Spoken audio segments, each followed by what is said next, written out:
Pasian gel sabang pum khaswak thak in kwan sung Pasian gom sa te mi in khen cây he Chiam pe lo it na mo na mai sak den in na lung kit tuak diam diam in kwan nuam den he Mana si tak na ina apum khariso dahun no pun tua komin si dong ina kip dendi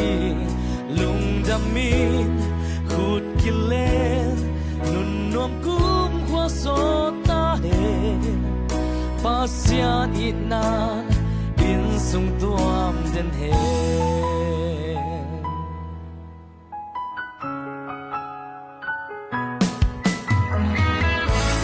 Hãy subscribe cho kênh Ghiền Mì Gõ để không bỏ lỡ những video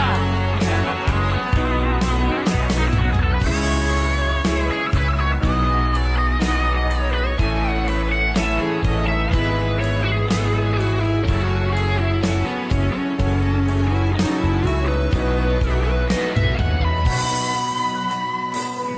Pasian gel sabang bum khaswak thak in kwan sung Pasian gom sa te mi in khem cây he Chiam pe lo it na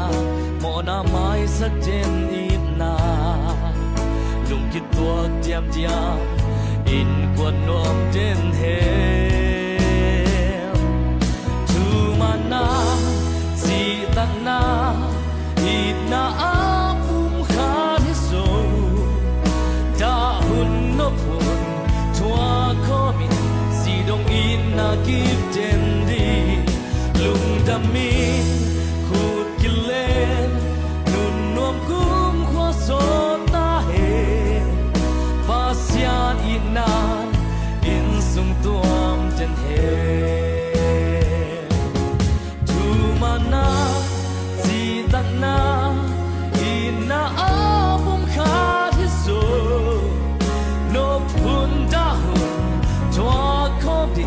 Si song ina kip den he lung damin khut kilen nun nom kum khwa so ta he pasian inan in sung tuam den he pasian inan in sung tuam den he Lung na menu patak te tong palatak in jumang pek sak tahen